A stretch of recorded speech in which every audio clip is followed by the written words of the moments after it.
à toutes et à tous d'être là, d'être à nos côtés ce matin. Merci Alex d'avoir accepté l'invitation de Pollen. Merci Julie. Pour venir partager ton expérience de tout ton parcours. Je vais y revenir dans quelques minutes.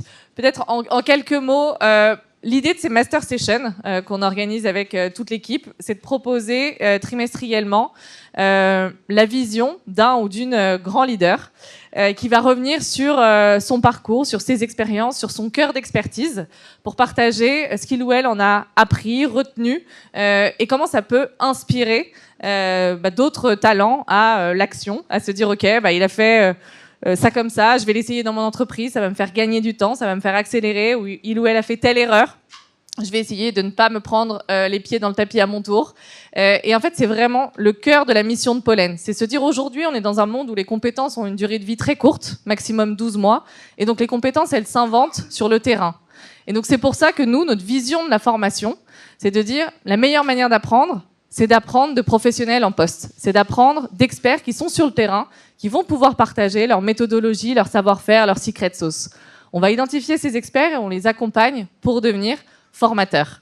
Mais bon, vous le savez, beaucoup d'entre vous, puisque certains d'entre vous sont apprenants Pollen, clients Pollen, trainers Pollen, puisque l'objectif de ces rendez-vous, c'est aussi de fédérer notre communauté.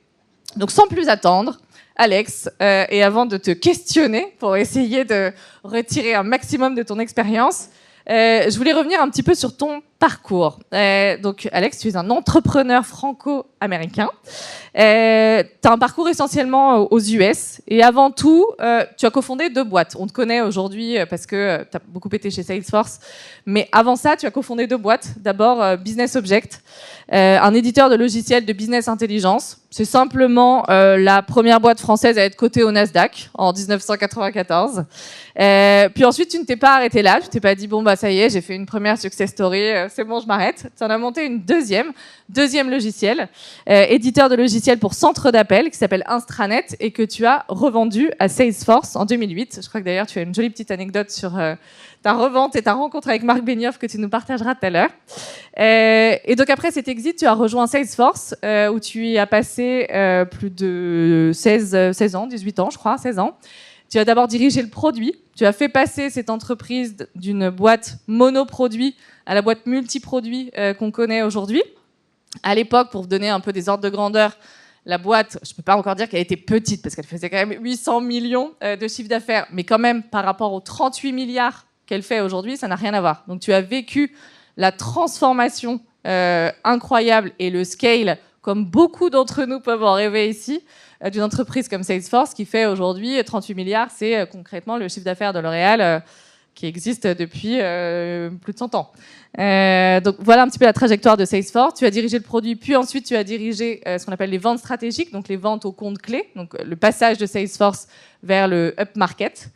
Et maintenant, tu es au board de plusieurs boîtes, dont Valeo. Je crois que c'est ce qui va t'appeler juste après cette session Pollen pour aller au board. Et tu as quitté Salesforce il y a quelques mois. En avril. Maintenant. En avril, exactement. Donc, un parcours franchement assez impressionnant, objectivement. Je pense qu'on est tous d'accord pour se le dire. Tu as une vision très globale des enjeux de go-to-market sur le marché européen, sur le marché américain, d'entreprises de toute taille. Est-ce que tu peux nous partager aujourd'hui, d'abord sur ton parcours, les 3 décisions et les 3 étapes dans ton parcours qui ont été les plus structurantes et qui peuvent nous apprendre pas mal de choses aujourd'hui? Alors c'est une question assez vaste, mais comme tu l'as vu, mon parcours, c'est 2 startups et un gros scale-up. Et je pense que les décisions professionnelles les plus importantes, c'est effectivement ces moments de pivot. Hein. J'ai trois grandes phases. Et la première, quand j'ai démarré avec l'équipe fondatrice de Business Object, j'étais dans une grande école française. À l'époque, tout le monde allait dans les cabinets de conseil. Et moi, je suis parti faire une start-up de software à 5. Donc, première étape où j'ai pas fait le playbook classique et suivi le mouvement. Ensuite, j'ai démarré ma propre entreprise 9 ans après. Donc, pareil, c'est une décision assez forte. Hein. Pour ceux d'entre vous qui êtes dans la salle et qui êtes entrepreneurs, c'est un vrai choix. Fait d'inconnu, d'incertitude. Et le troisième grand moment pour moi dans mon parcours, c'est bien entendu la vente à Salesforce. la session de l'entreprise, parce qu'il y avait plusieurs acheteurs, il y avait SAP, il y avait Salesforce, parce que il faut savoir si on a envie d'avoir une vie après ou vendre l'entreprise et partir. Il y a plein de moments très importants. Je rajouterais un quatrième élément pour un peu éclairer aussi l'importance de savoir tout le temps se remettre en cause. Ce qu'on voit à chaque étape, il y a une remise en cause. C'est qu'au sein de Salesforce, au bout de 13 ans, je dirigeais le produit. J'ai eu envie de faire quelque chose de différent et d'être beaucoup plus customer facing. Et donc j'ai changé de rôle et j'ai remonté un autre job et un autre rôle à l'intérieur de l'entreprise. Et je pense que ça c'est super important de jamais s'endormir sur s'endormir sur le système ou sur la plateforme qu'on a créée.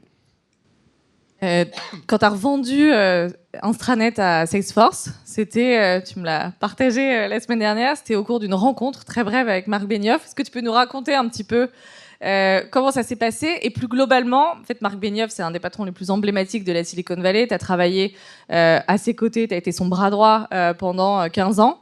Est-ce que tu peux nous dire ce que tu as appris de ces 15 ans à ses côtés? Alors la vente, donc en 2006, on reçoit une offre d'une entreprise qui s'appelait Sibel Systems, pour ceux qui sont assez vieux pour se souvenir de Sibel Systems. Et puis Sibel Systems, au milieu de la discussion, se fait racheter par Oracle, donc le deal tombe à l'eau. 2007, on reçoit une offre de SAP. Et donc on avance, on a une offre papier de nos amis d'SAP et quelqu'un me dit avant de vendre à SAP tu devrais rencontrer Marc Benioff et je lui dis ouais mais nous on fait du centre d'appel, Marc Benioff il fait de l'optimisation des ventes, ouais mais rencontre-le, on sait jamais. Donc, alors mes VC français me disent oh là là, Benioff c'est un bouffon, faut pas aller le voir. Donc très visionnaire comme on peut le voir. Donc je me dis bon c'est intéressant. En fait le fait que mes VC m'aient dit de pas le rencontrer, je me suis dit il faut vraiment que je le rencontre. Donc j'ai pris l'avion et je suis allé à San Francisco. Donc 2008, Salesforce c'est une grosse start-up qui a eu une croissance dingue mais avec un playbook. Donc qui est encore dans le mode start-up, mais start-up fusée, quoi. Donc assez chaotique. Et déjà l'expérience physique, et ça c'est important. Quand on arrivait dans les bureaux à l'époque, Marc avait décidé de mettre un pseudo-bureau, parce qu'il n'y a pas le concept de bureau chez Salesforce, mais il avait une espèce de salle de réunion avec plein de mémorabilia Star Wars, dont notamment la grande plaque de kryptonique de Han Solo qui est bloquée dans la kryptonique, qui était dans son bureau, le truc réel du film. Mais pour arriver à cette espèce de salle de réunion, il avait mis sa salle de réunion au milieu du plateau des télémarketeurs. Donc en fait, le parcours pour aller du lobby jusqu'à la salle de réunion, on passait une espèce de plateau de dingue de start-up avec 200 personnes au téléphone qui closaient des deals. Et donc, il avait fait exprès. C'est au lieu de créer un étage de direction, il s'était dit, je veux que les visiteurs, quand ils viennent me voir, ils traversent un truc où c'est le feu. Les gens appellent, ils achètent. Donc, pour arriver dans son bureau, déjà, on était dans une ambiance d'énergie totale parce qu'il y avait des gens qui closaient des deals, qui appelaient, qui pitchaient le produit. Donc, une énergie de dingue sur les 20 mètres pour arriver au bureau. J'arrive dans le bureau. Et donc Marc était là, il tapait sur son ordinateur, je m'assois, se passe 15 minutes de silence total, où je suis assis, il est là, il tape sur son ordinateur, et puis il vient me voir et puis il me dit bah, pourquoi tu es là et je lui réponds, je sais pas, c'est toi qui m'as demandé de venir, donc c'était le jeu de chat et de la souris. Et en fait, mon pitch pour Marc a été assez simple, c'est de lui poser la question. Il était à 800 millions, il arrivait à 1 milliard, il avait un produit. Et à l'époque, il y avait une règle dans la techno, c'est one product, 1 billion. Et donc, je pose la question à Marc, what is your next billion? C'est quoi ton prochain milliard de dollars de revenus? Et là, Marc me regarde et me dit, I don't know. Et donc, je lui ai dit, I'm your next billion. Donc, je lui ai dit, mon entreprise, c'est ton prochain milliard. Et en fait, il a dit, super. Et je suis sorti du bureau 45 minutes après avec une offre signée, binding, sans contingence, de Salesforce. Donc, ça, c'est la technique de management américaine. Voilà la vente à Salesforce. Chapeau, chapeau. Cette trajectoire de Salesforce au cours de ces 20 dernières années, ce serait quoi pour toi les 3-4 ingrédients clés du succès? Il y a peut-être cette rapidité de décision et d'exécution, mais quels sont les autres ingrédients selon toi? Il y a quelques têtes connues dans la salle de Salesforce. Je pense que la première chose qui est vraiment le cœur de l'ADN de l'entreprise, c'est la simplicité et le focus, qui se traduit en particulier par une technique de management qui s'appelle la V2MOM. Et la V2MOM, c'est quoi? C'est globalement un business plan qui tient sur une page. L'entreprise écrit le business plan au début de l'année sur une page et demande aux employés d'en écrire un mieux. Le hack de V2MOM, c'est en fait de faire mieux. Et donc ça force un certain nombre de choix, de priorités, mais surtout, on a en l'espace d'une semaine, la première semaine de l'année, une clarté incroyable sur ce qu'on veut vraiment faire dans les 12 prochains mois, sur ce qu'est la marque, et avec une clarté incroyable qui permet de la délégation et qui permet de scale. Parce que le problème d'une entreprise comme Salesforce, c'est de croître, c'est de gérer le scale. Et on ne peut pas gérer le scale avec de la complexité, on ne peut pas gérer le scale avec de la hiérarchie. On gère le scale en donnant de la clarté et de l'autonomie. Et ça se passe par un certain nombre d'outils de management. Ça, c'est vraiment la règle numéro 1, c'est cette capacité à orienter. Ensuite, je pense qu'il y a un certain nombre d'éléments sous-jacents qui sont la puissance de la marque. Salesforce est une marque, et comme on ne l'a jamais créée dans la tech, c'est une marque qui a une dimension émotionnelle, et ça, c'est tout un travail qu'on a fait autour de la marque. Une marque, au final, c'est une communauté de purpose, c'est une communauté qui a un goal commun. Et il y a eu un gros travail de fait pour faire en sorte que Salesforce, c'est pas ses employés, c'est pas ses produits, c'est pas ses clients, c'est pas ses investisseurs, c'est tout le monde ensemble, avec tout un tas d'astuces marketing et de choses beaucoup plus profondes et concrètes pour qu'on se sente tous partie d'un mouvement. Sur la marque, est-ce que tu peux nous en dire un peu plus justement sur la manière dont vous l'avez construite, la manière dont vous l'avez faite vivre? Parce qu'effectivement, dans le monde des logiciels, c'est pas ce sur quoi on met le poids du corps souvent au départ. Ouais. Comment vous avez pris ce contre-pied et qu'est-ce qui a fait que ça a marché? Alors je le vois tous les jours parce qu'en fait, un des projets que j'avais depuis longtemps, c'était de donner des cours. Donc je donne des cours de marketing et de management dans une grande école française, et j'ai réalisé effectivement qu'on est très développé du cerveau droit, très analytique, et qu'on a beaucoup de mal sur la dimension émotionnelle dans l'éducation française. Donc une marque, c'est clairement quelque chose qui doit connecter le cerveau droit et le cerveau gauche, et c'est surtout une marque, c'est une communauté. Alors pour revenir sur Salesforce, j'ai parlé de ce process, la V2MOM. En fait, un des éléments de la V2MOM, il y a une section, un V2MOM voulant dire Vision, Value, Method, Obstacle, Metrics. Donc c'est simplement la structure du document. Vision, c'est What's your vision? What do you want to be? C'est quoi ton grand rêve? Et les values, c'est comment tu te définis. C'est quoi qui caractérise ta marque? Alors chez Salesforce, il y a 4 values, pour prendre le cas précis de Salesforce. La first value, c'est trust. La marque doit être une marque de confiance. Nothing's more important than trust. Ensuite, customer success, c'est un modèle d'abonnement. Si les clients n'ont pas de valeur dans ce qu'on livre, ils ne vont pas renouveler leur abonnement. Troisièmement, innovation. Ça n'est que troisième. C'est une boîte de tech, mais l'innovation n'a aucun sens si on break trust et on break customer success.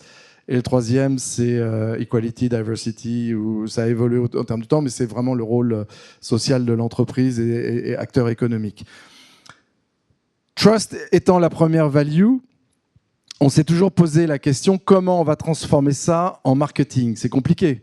C'est compliqué de faire vivre dans une expérience marketing, que ça soit une campagne, un slide, un événement, le concept de trust. Et là, il y a eu un déclic qui a eu lieu en 2012-2013 sous l'impulsion de 2 personnes chez Salesforce, dont Sarah Franklin, qui a été le dernier CMO.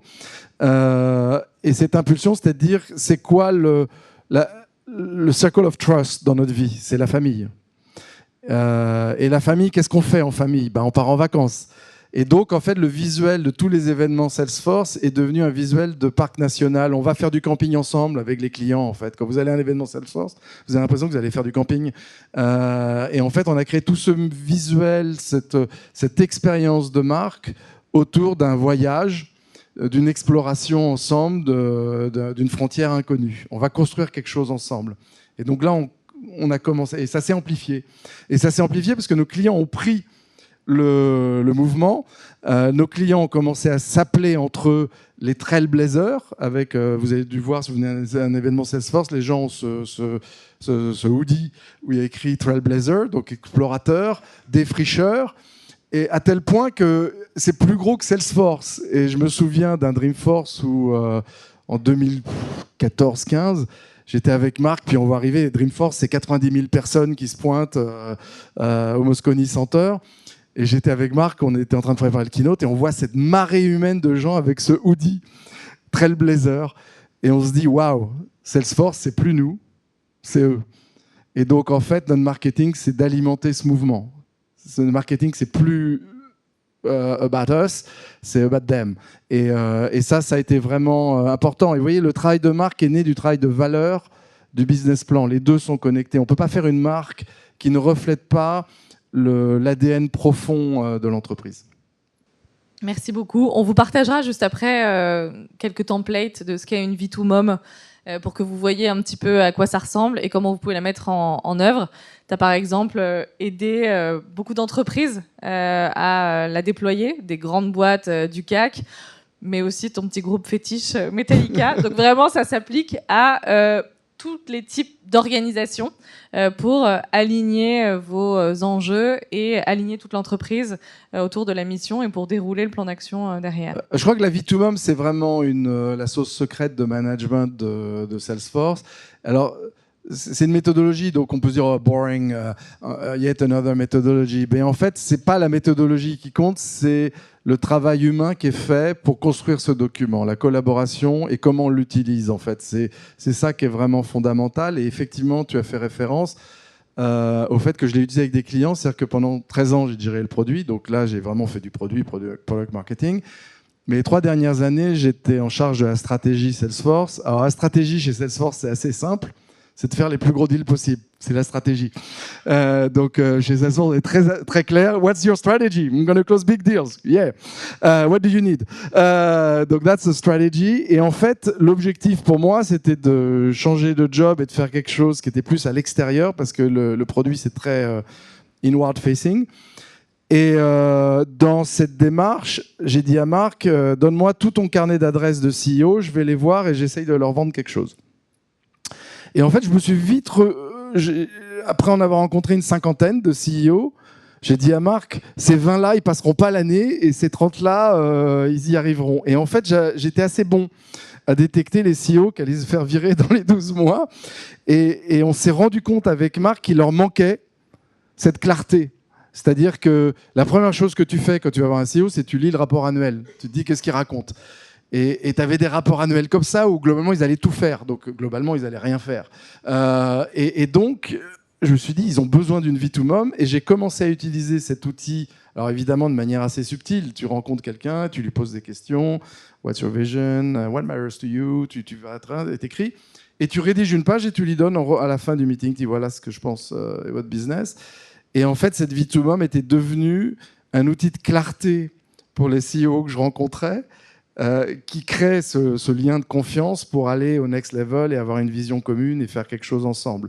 Donc clairement, cette méthodologie, je pense, a créé de la valeur chez Salesforce, mais nous a aidé à créer de la valeur au sein des clients de Salesforce.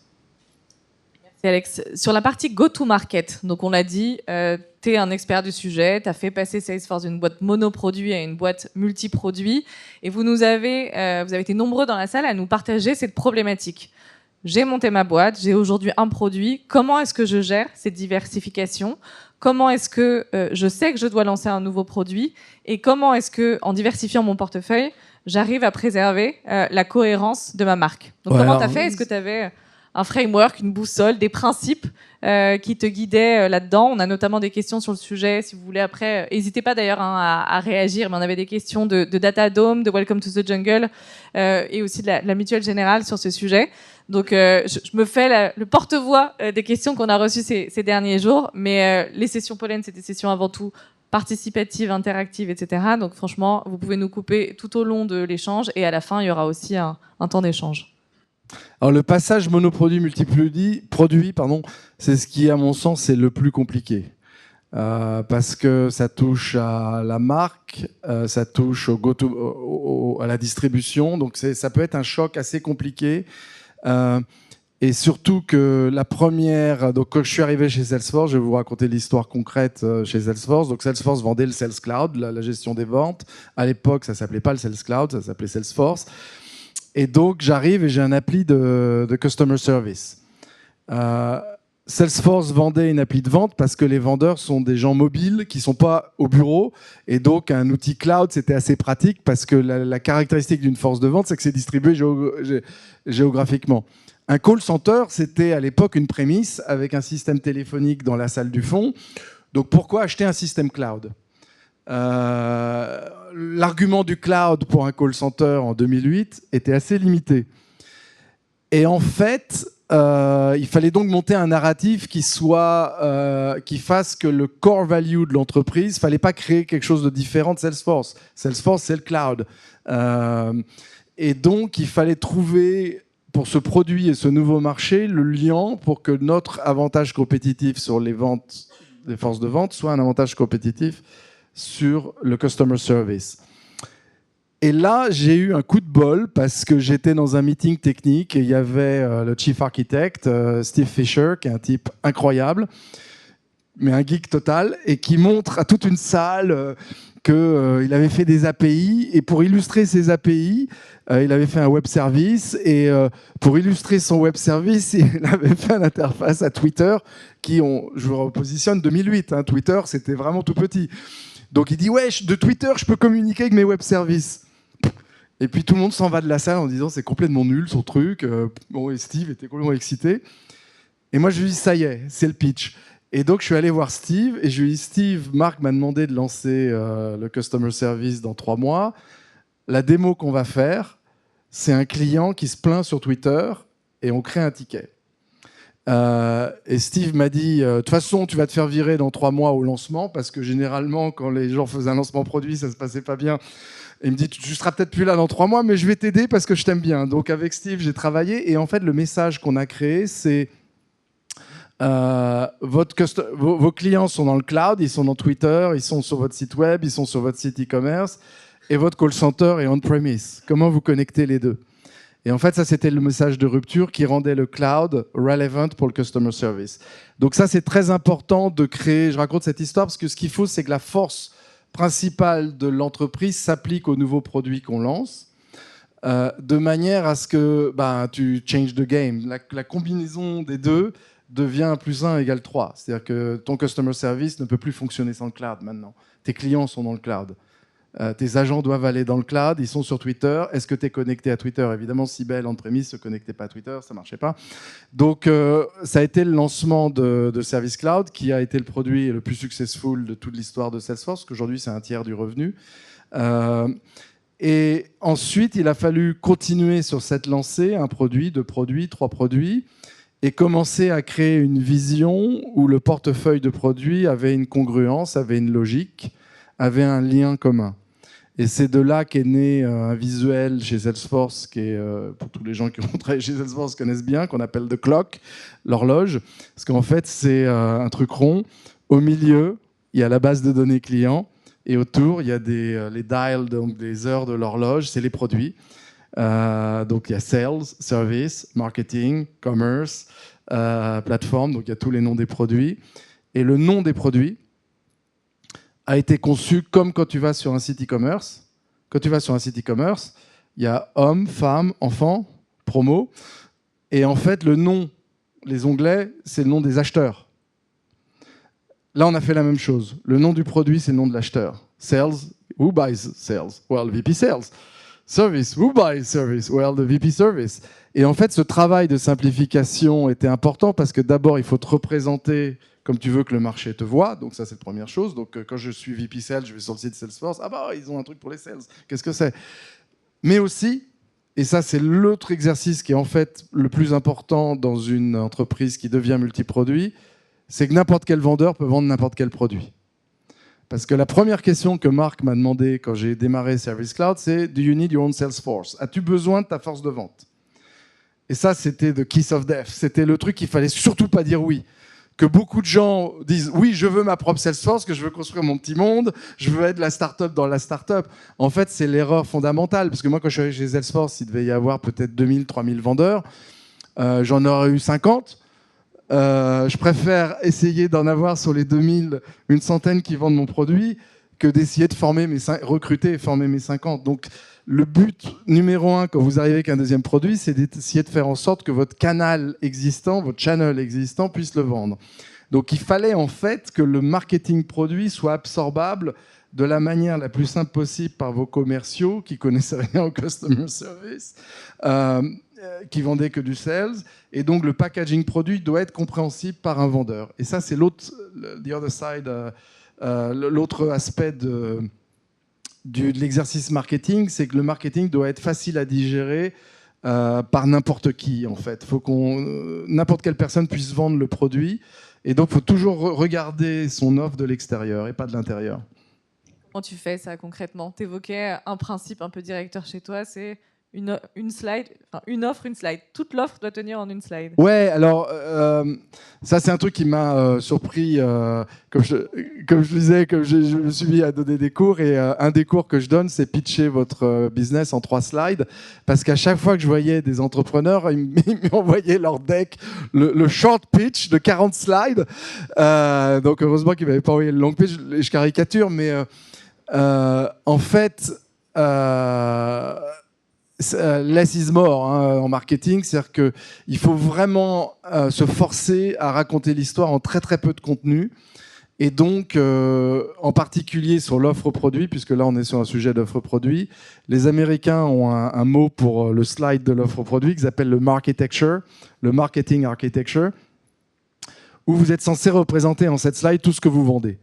Et il y a beaucoup de travail à faire sur ce slide, parce qu'on ne vend pas de la techno, on vend un outcome, on vend un bénéfice, et donc il faut emmener l'audience qui lit ce slide dans le core bénéfice et les core capabilities sur quelque chose de simple.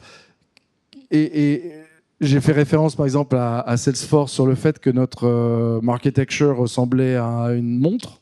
Il y avait les données clients au centre et il y avait 12 étoiles autour. Il n'y en avait pas 11, il n'y en avait pas 10, il y en avait 12. Parce que notre cerveau, en fait, absorbe assez facilement une horloge. Il a été formé depuis tout petit à absorber. Et donc, il y a des astuces émotionnelles sur comment doit être construit ce slide de marketecture. Pareil, on essaiera de vous envoyer un petit peu de ressources pour vous l'approprier juste après la session. Une de tes grosses réussites chez Salesforce aussi, ça a été de passer d'un segment de marché qui était plutôt SMBs au départ à de la vente grand compte sur des deals à plus de 100 millions. Bon, on n'en est peut-être pas tous encore au deal de 100 millions. On espère qu'on y arrivera tous un jour. Mais déjà, comment est-ce que tu fais quand ton modèle historique il s'adresse à un profil plutôt SMBs pour aller upmarket? Qu'est-ce que tu changes? Qu'est-ce que tu adaptes dans ton discours, dans ta force de vente pour y arriver? Alors ça, c'est vraiment si on regarde entre 2008 et aujourd'hui, ça a été vraiment le parcours de Salesforce. Il y a vraiment deux axes dans la stratégie produit sur laquelle j'ai travaillé chez Salesforce. Le premier axe, c'était le multiproduit, donc Sales, Service, Marketing, faire de l'entreprise une entreprise multiproduit. L'autre axe, c'était de monter en termes de taille de client. Quand je suis arrivé en 2008, Salesforce, globalement, vendait à des entreprises qui n'avaient pas de département informatique. Siebel vendait aux grands groupes, et Salesforce vendait aux PME avec un sweet spot initial qui était les PME de la tech, parce que les PME de la tech savaient qu'il valait mieux consommer de la technologie que de la réécrire eux-mêmes. Ils en faisaient déjà, donc ils savaient que c'était compliqué. Donc le modèle de cloud était extrêmement efficace, parce qu'on mutualisait toute la complexité dans notre infrastructure et on vendait pay as you go. Donc ça, c'était le modèle initial, super efficace, très focus. Et puis, il a fallu avoir une offre multiproduit sans introduire de complexité. Donc, je vous explique un peu comment on l'a fait. Et l'autre aspect pour capter de la valeur, parce que l'argent dans l'informatique est quand même dans les grands groupes. Si vous regardez la distribution des dépenses informatiques, ça reste être capable de craquer les Fortune 1000, c'est là où on accélère vraiment le revenu. Donc ça a été un autre axe. Alors, c'est un axe qui est aussi une transformation, parce que c'est pas le même modèle de vente. C'est très différent en fait. Si vous regardez par exemple au niveau du marketing, Quand vous êtes en bas du marché, vous dépendez beaucoup du marketing, de vos campagnes. Quand vous êtes en haut du marché, l'élément majeur de génération de pipeline, c'est les vendeurs. C'est le nombre de headcount que vous avez sur Feet on the Street qui appelle les clients. Et donc, c'est une infrastructure de vente qui est un petit peu différente, qu'il faut construire, qu'il faut former et sur laquelle il faut créer un écosystème. L'autre élément, c'est qu'effectivement, il faut bien mapper les acheteurs dans les grands groupes. Il faut être sûr de bien comprendre parce que l'acheteur n'est pas l'utilisateur dans un grand groupe, ce qui est un peu différent dans le bas du marché. Donc, il faut créer un momentum dans une entreprise en jouant différentes équipes, l'IT, le business, le purchase. Donc, il y a un travail de gestion de vente qui est un petit peu plus complexe. Merci Alex. Tu as une vision assez unique du marché américain. Il y en a beaucoup ici qui ont des challenges de développement aux US. Je pense à Fabric, Upslide, Accurate qui sont là. Comment est-ce que quand on est un acteur européen, on craque le marché américain? Alors tu as 30 secondes. Plus concrètement, c'est quoi les 2-3 conseils que tu donnerais pour y arriver? Et à contrario, les écueils à éviter? Alors, bon, d'abord, je pense que là, tu as cité des entreprises qui sont au début de leur histoire. Donc, ce qui est très important, le marché américain, il est grand. Il n'y a pas un marché américain. Il y a 50 États, il y a une vingtaine d'industries importantes. Donc, les questions pratiques de où est-ce qu'on va s'implanter? On va à New York, parce que c'est plus près de la France. On va ici parce que ceci. J'ai entendu toutes les versions. En fait, je pense que ce qui est important en phase initiale, c'est de bien identifier son sweet spot commercial, surtout aux États-Unis. Je pense que le marché américain il devrait être prioritaire pour toute start-up parce que les Américains sont fondamentalement convaincus que tout se résout par la technologie. Le pays s'est construit sur l'innovation technologique, sur l'entrepreneuriat. Donc les Américains sont très demandeurs de technologie parce qu'ils ont une foi profonde sur le fait que leur richesse s'est faite par la technologie. Donc c'est plus facile de vendre de la technologie aux États-Unis qu'en France. En France, c'est pas si simple que ça. À taille, même si les marchés étaient de la même taille, je pense que le marché absorbe moins de technologie. On le voit dans la vie de tous les jours. On est quand même un peu en retard technologiquement, d'un point de vue infrastructure, d'un point de vue entreprise, que les Américains. Les Américains testent beaucoup de choses, innovent beaucoup et ont cette foi fondamentale dans la technologie. Donc, je recommande à tout entrepreneur d'aller assez vite aux États-Unis parce qu'ils vont être vraiment dans le bon endroit pour innover et aller vite. Ensuite, ce qu'il faut, c'est vraiment avoir une clarté très très forte sur le sweet spot initial.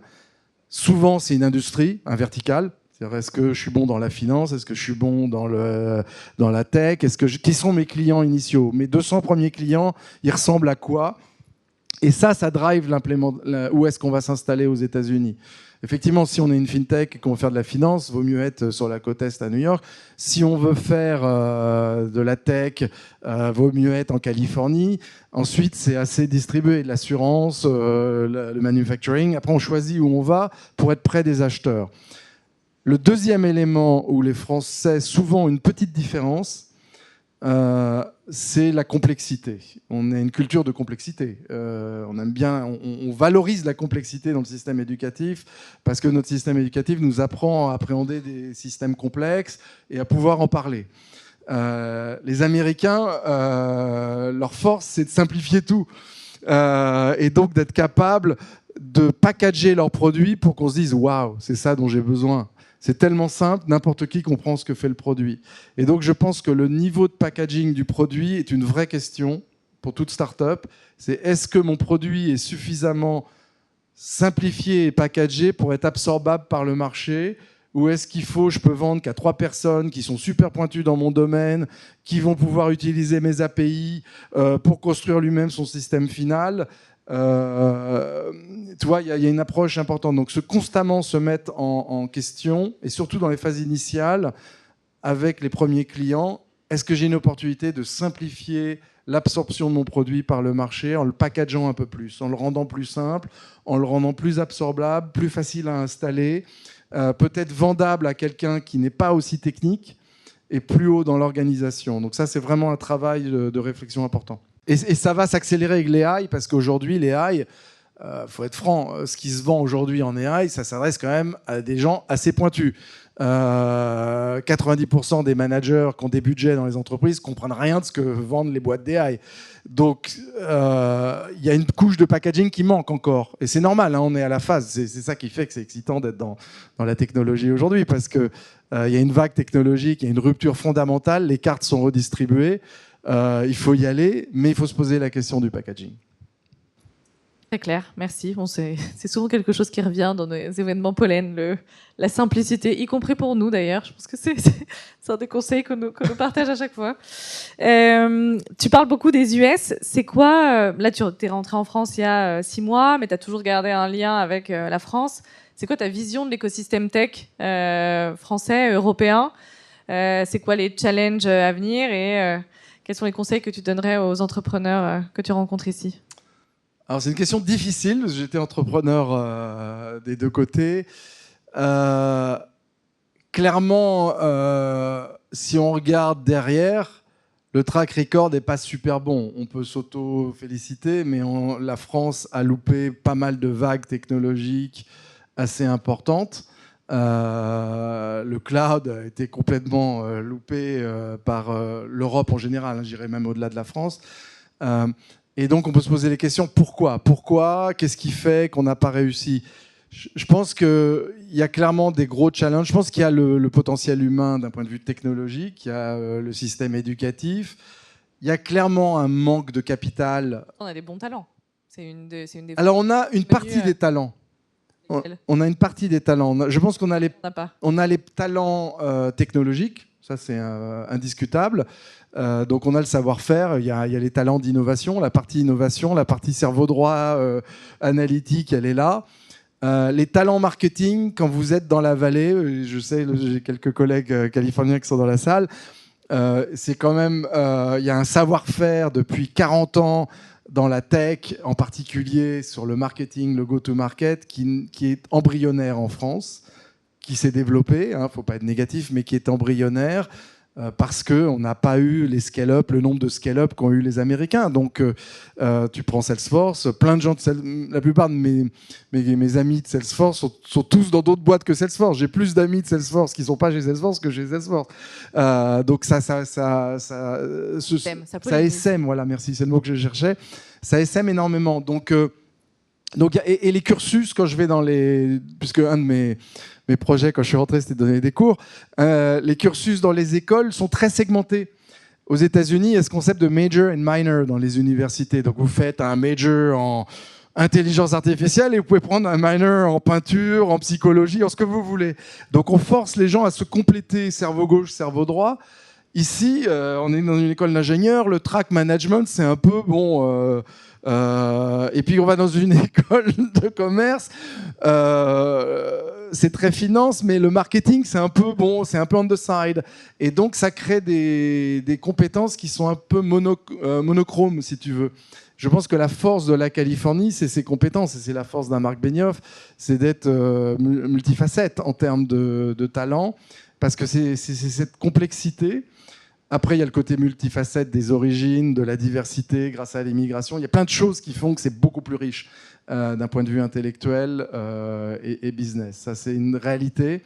Et donc, il faut essayer d'absorber ça et de le prendre à notre avantage. Mais on a du travail. Je pense que la tech française doit au maximum s'intégrer, apprendre de ce qui se passe en Californie. J'espère que ça n'a pas l'air arrogant ce que je dis, mais je pense qu'ils ont montré sur 30 ans, 40 ans leur capacité à exécuter, leur capacité à innover, leur capacité à change the game. Et donc, il faut s'en inspirer. Merci Alex. Peut-être avant de donner la parole à la salle, une question sur l'IA, je pense qui est au cœur de toutes les conversations, de toutes les préoccupations. C'est quoi ta vision de cette nouvelle vague technologique ? Par quel bout est-ce que les entreprises doivent prendre ce sujet ? Et une question peut-être encore une fois US-Europe. Comment est-ce que l'Europe peut avoir une chance d'exister sur cette nouvelle vague ? Alors, tu as deux questions là. Tu as une première question qui est l'IA, l'impact sur l'entreprise. L'IA, c'est globalement... Alors d'abord, je pense que tout le monde a été surpris par l'efficacité des LLM. Personne pensait que ça marcherait aussi bien. Il faut être très honnête, parce que c'est pas un sujet nouveau. Les technos sont pas nouvelles. On a juste mis des centaines de millions de dollars de GPU dans un data center. Et après, on a créé tout un tas de modèles. Mais les algos sont assez vieux. Il y a plein de boîtes françaises qui les utilisaient dans tout un tas de produits. Donc, l'IA, c'est une nouvelle plateforme qui a émergé au cours des 5 dernières années de manière prouvée.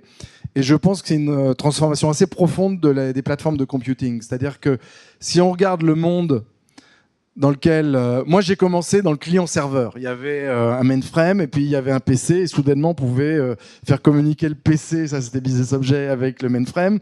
Et le PC permettait d'être beaucoup plus intelligent parce qu'il affichait les graphiques, il avait Excel, blablabla.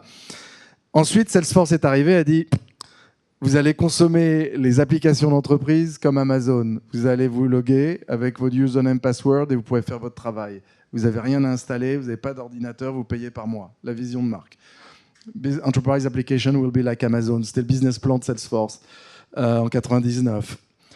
Transformation fondamentale de la plateforme de computing des entreprises où le cloud devient en fait une infrastructure qui mutualise toute la complexité, donc une accélération de l'absorption de fonctionnalités, de concentration des data, digitalisation des business.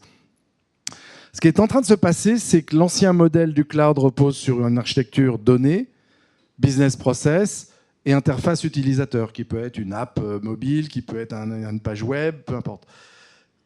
Ça, c'est la stack dans laquelle 90% des boîtes évoluent. Avec l'IA, les données vont accélérer la valeur pour l'entreprise parce que les données, en fait, la stack va changer. On va avoir les données, on va avoir les agents et on va avoir les LLM.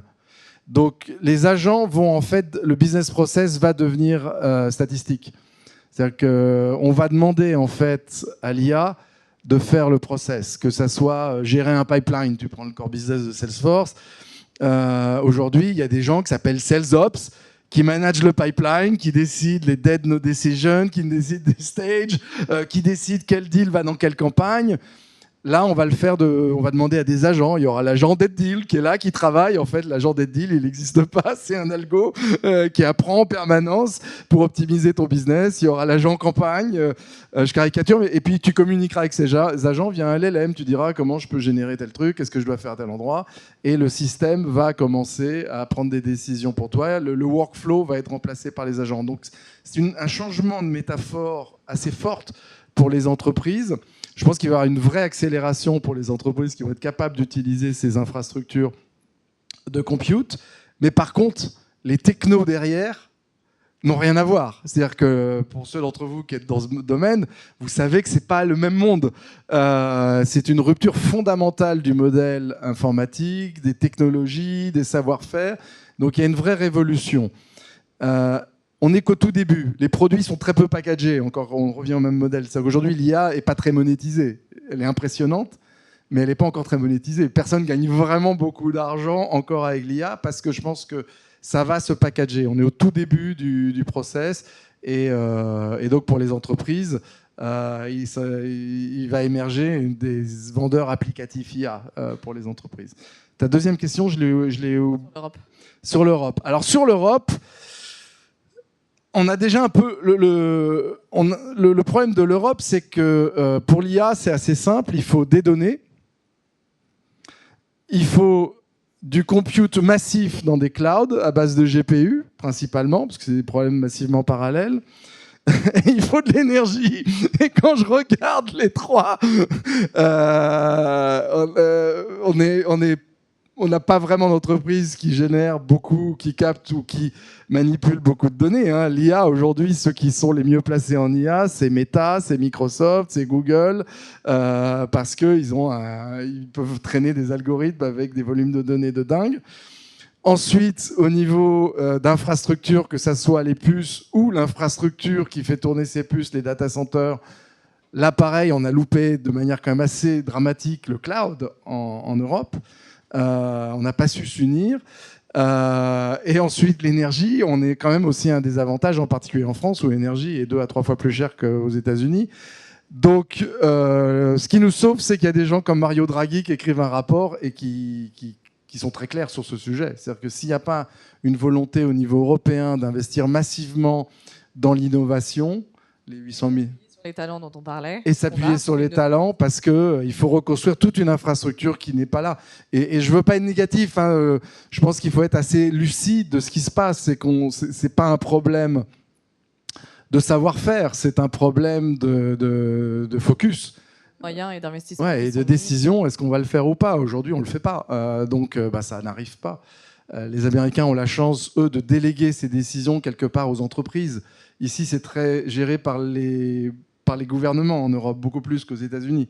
Aux États-Unis, on pense que l'entrepreneur, c'est lui qui construit le futur. Ici, on pense que c'est l'État qui construit le futur. Donc, on est un peu englué. C'est pour ça que ça n'arrive pas quelque part et qu'aux États-Unis, c'est pas Obama ou Donald Trump ou qui sais-je qui a vraiment transformé le pays. C'est Google, Facebook, c'est Elon Musk, c'est eux qui transforment et qui apportent ça. En France, c'est beaucoup plus bloqué d'un point de vue infrastructure. On a les talents, on a les compétences, donc on a envie d'avoir un message d'espoir et positif. Ouais, et on a l'Europe, on a Mario Draghi, il y a des choses, donc il faut y croire, mais c'est sûr qu'il y a besoin d'une politique beaucoup plus agressive pour et la prise de conscience que c'est en travaillant tous ensemble et en faisant la priorité, notamment Absolument. Et des entreprises. Il y a un vrai sujet géopolitique. C'est pour ça que la Chine s'en sort, parce qu'ils ont pris l'approche État fort. Les Américains, ils ont pris l'approche entrepreneur fort. Et en Europe, on est un peu... On ne sait pas trop où on est. Donc, c'est un problème. Et on a des ingrédients pour y arriver. On a les ingrédients. Merci beaucoup, Alex. Vous nous aviez envoyé beaucoup de questions en amont de l'événement, en amont de ce petit déjeuner. Donc, n'hésitez pas à les partager. J'en ai peut-être 2, 3. Je sais que la première question est toujours la plus difficile. Donc, comme disait Maurice Lévy la dernière fois, n'hésitez pas à passer à la seconde tout de suite. Oui, Maya. Ah non, c'est Omar qui passe. Non, mais c'est bon, regarde, Omar, il a pris le relais. Bonjour, merci pour tout ce que vous avez partagé. Je voulais revenir sur ce que vous avez partagé sur le mouvement que Salesforce a réussi à initier sur le marché. Et pour tous ceux qui aiment le marketing comme moi, on se souvient des images des fausses manifestations qui avaient été organisées pour dire non no software, pour tuer le monde du on-premise et donner lieu à ce nouveau paradigme du cloud. Ma question, c'est comment on arrive à maintenir un mouvement comme ça dans la durée quand on est un acteur qui est installé, qui est établi? Comment on garde cet esprit de rupture dans cette communauté de Trailblazers que vous avez installée? Comment on maintient là cette énergie de mouvement? Alors, c'est une bonne question. Alors, d'abord, le thème, une marque est une communauté, je pense que c'est super important. Moi, je pense que c'est vraiment la première chose que vous devez vous poser quand vous créez votre entreprise, votre marque, c'est comment créer un mouvement communautaire. Et la communauté, c'est pas que vos employés, que vos clients, que l'environnement dans lequel vous êtes. C'est en fait tout. Tout est bon à prendre pour l'amplifier. Alors la question, c'est comment on l'entretient. Alors moi j'aime bien poser une question souvent aux marketeurs, c'est comment vous appelez vos clients? Comment ils se définissent? Est-ce qu'ils ont un nom?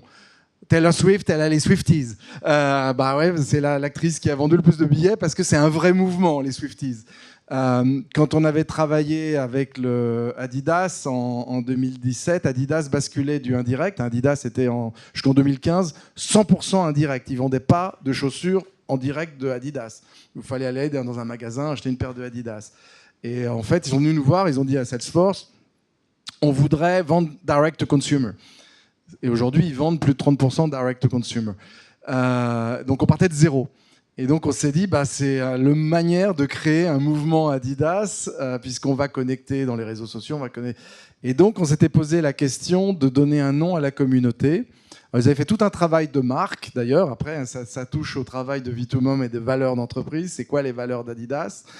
Et en fait, le nom de leur communauté qu'ils avaient créé était The Creators Club. The Creators, Create Your Own Life with Adidas. Parce qu'en fait, ça touchait à la fois au sport, à la musique, à tout un tas de thèmes. Sachant que c'était le moment où on lançait ces fameux modèles de go-to-market avec les drops, les hype sales, où samedi prochain, il y a les Easy Bleus qui sortent, il y en a que 150 000, et là on fait péter tous les serveurs parce que tout le monde vient. Et donc on avait créé ce thème de Creators, Create Your Own Life, et donc les gens s'identifiaient à travers la brand Adidas comme des créateurs et un mouvement. Donc une première recette, c'est d'essayer de trouver un nom. Parce que ce nom, il définit beaucoup de choses, en fait. C'est un vrai travail d'identification. Chez Salesforce, c'était les Trailblazers. Donc, on va les explorateurs. On part avec ce thème de camping et on part en famille dans un national park. Et les gens tout le monde voulait être un Trailblazer. Donc, il faut vraiment essayer de créer une communauté de purpose qui a un sens et qui va dans une direction ensemble et qui peut faire des choses plus grandes ensemble qu'ils ne feraient tout seul et trouver un nom derrière. Ça, ce serait ma première checkbox, c'est comment vous appelez vos clients, comment vous voulez qu'ils s'appellent entre eux et est-ce que vous pouvez créer ce mouvement. Ça serait la première chose parce qu'ensuite, ce mouvement, puisque ta question c'est comment il prend vie tout seul, il faut qu'il s'identifie à quelque chose, à des codes. Et un nom, c'est un code. Donc, ça serait la première chose que j'essaierais de faire. Après, on peut en parler pendant des heures parce que c'est un vrai sujet. Comment créer un mouvement autour d'une marque. Et c'est très lié à la vie to mom, c'est très lié aux values d'entreprise. C'est-à-dire que les valeurs d'entreprise, c'est une réponse un peu longue, mais souvent, quand je fais l'exercice avec un CEO, voilà, your values. Là, ils vont faire rigueur, profit. C'est toujours des trucs opérationnels intérieurs. Et donc, c'est pas des valeurs. Les trucs on est profitable, c'est toujours par rapport à l'entreprise. Et je pense que les vraies valeurs d'entreprise, c'est par rapport à la communauté. What do we want to be dans cet environnement? Et ça, c'est très important de casser ce code. Il y a nous et l'extérieur. Non, il n'y a qu'un. Les employés, les clients doivent avoir le même système de valeurs parce que là aussi, ça permet en fait de déléguer beaucoup de choses dans l'organisation pour perpétuer la marque. Et je vous encourage tous à faire l'exercice quand vous écrivez 4 mots. Comment vous définissez par ordre de priorité en tant qu'entreprise? C'est quoi votre première valeur, deuxième valeur, troisième valeur? Et dites-vous maintenant, si vous appelez un client, vous lui dites est-ce que je suis ça? Est-ce qu'il va dire oui, vous êtes ça ou pas ça pour lui? Mais il faut toujours se voir de l'extérieur et pas de l'intérieur. Ça, c'est un vrai challenge de management. J'espère que j'ai répondu à ta question. Bonjour. Ben Léchelle, entrepreneur de la tech depuis 25 ans à Paris. Merci pour cet exposé. Donc, question sur la souveraineté française, européenne, qui est proche de zéro, en fait, dans le numérique. En fait, là, cette mesure, elle est de 1%. Et donc, la question se pose au board member de Valeo, pour plus tard, tout à l'heure. Comment fait-on pour faire que les grands acheteurs, que ce soit les pouvoirs publics ou les grands groupes, se mettent à consommer plus de manière endogène? C'est-à-dire qu'aux États-Unis, évidemment, il y a cette facilité d'achat, d'expérimentation. Si ça marche, génial. Sinon, tant pis. Comment est-ce qu'on fait basculer ces acteurs français dans le trial and error, c'est-à-dire vraiment aller dans cette volonté d'accompagner tout un écosystème, sachant qu'aux États-Unis, il y a du protectionnisme. En Europe, on s'interdit de le faire.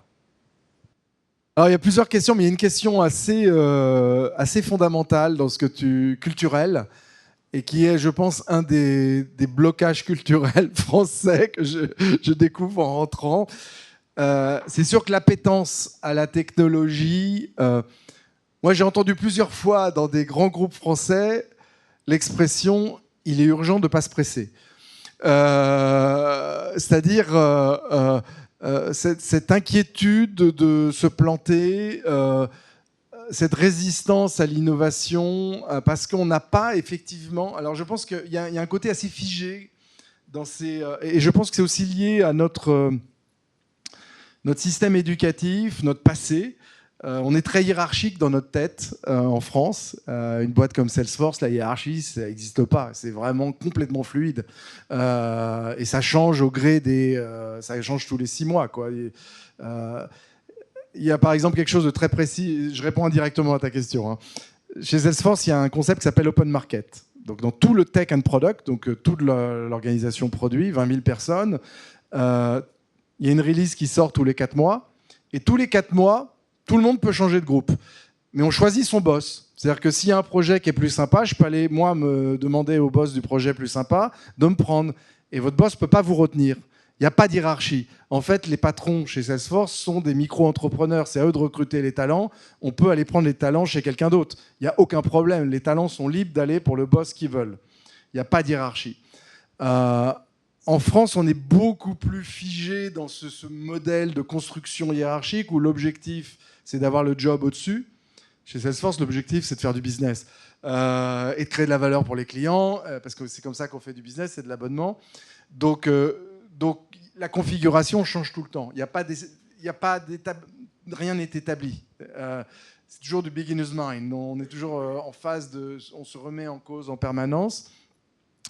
Et ça, ça fige l'innovation dans une entreprise parce qu'on n'ose pas prendre D'abord, on a du mal à se reconfigurer autour d'un projet. On a du mal à prendre d'un risque et se planter parce que quand on est dans un mode innovation permanent, on se plante. Et à la rigueur, on valorise le plantage. Chez un Salesforce, on ne se fera pas virer pour avoir planté un projet. On se fera virer pour avoir caché qu'on a planté un projet. Parce que quand on plante un projet, on apprend. Et ça crée une propriété intellectuelle. Une erreur est une propriété intellectuelle, quelque part, dans la logique américaine. On le voit avec les essais des fusées d'Elon Musk. Il fait péter des fusées, il est super content, parce qu'il a appris des trucs que rien ne sait pas. Il sait que ça pète à tel endroit et qu'il va faire différemment. Et donc, je pense qu'il y a une résistance à prendre des risques. Il y a une dépense informatique qui est beaucoup plus faible en France qu'aux États-Unis, en moyenne. La France ne représente que 5% des dépenses mondiales informatiques. Donc, c'est assez faible, en fait.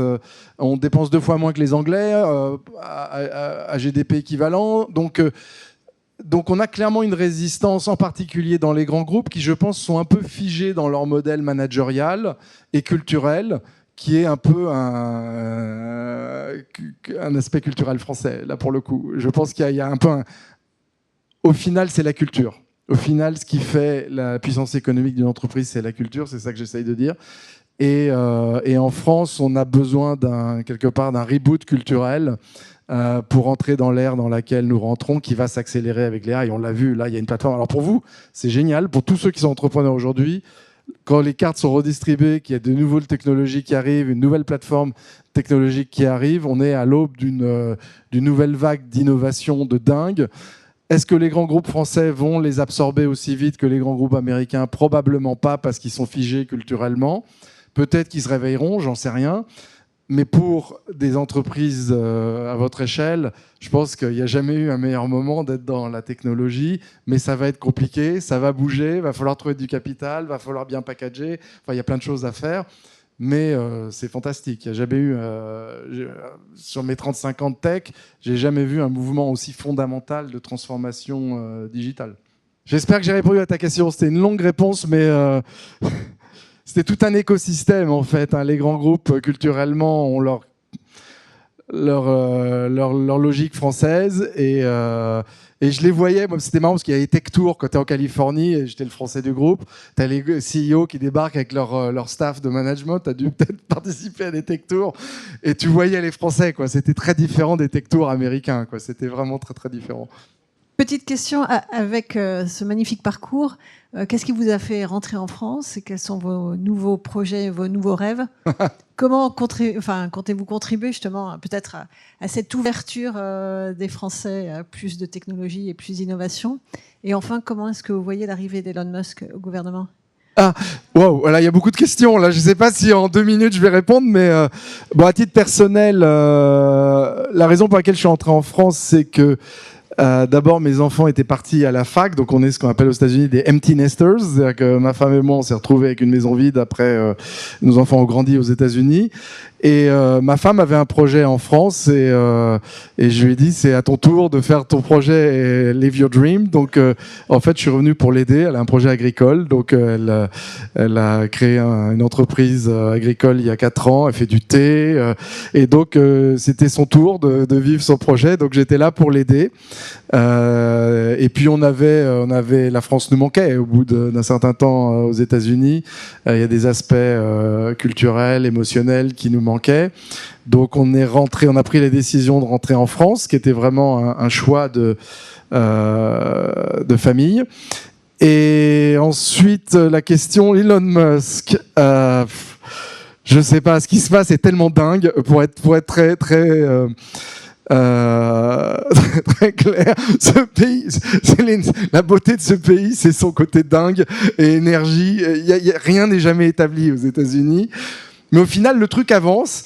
Et avance assez bien, en fait. Le dernier passage de Trump en tant que président, ça a été un chaos total. Mais le pays continue d'avancer. Ce qu'il faut voir aux États-Unis, c'est que le rôle du président n'est pas du tout le même qu'en France.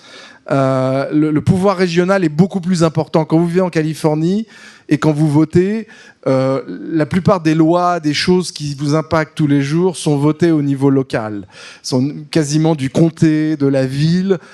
C'est plus important pour vous qui est le maire, qui est le gouverneur, que qui est le président dans votre vie de tous les jours aux États-Unis. Ensuite, je pense que ce qui se passe aux États-Unis peut arriver aussi en France. C'est une perte de confiance dans le gouvernement et les élites, ou en tout cas l'infrastructure qui bouge pas assez vite. Et les gens en ont marre, ils ont envie de débloquer le pays, ils ont envie que ça soit un entrepreneur et pas un politicien de carrière qui dirige le pays.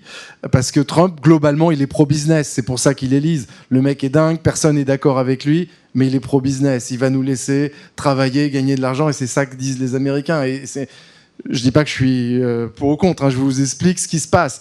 Il y a une perte de confiance dans le gouvernement pour être capable de créer de la valeur et nous faire vivre. Et là, les États-Unis, c'est un pays qui est basé sur le business.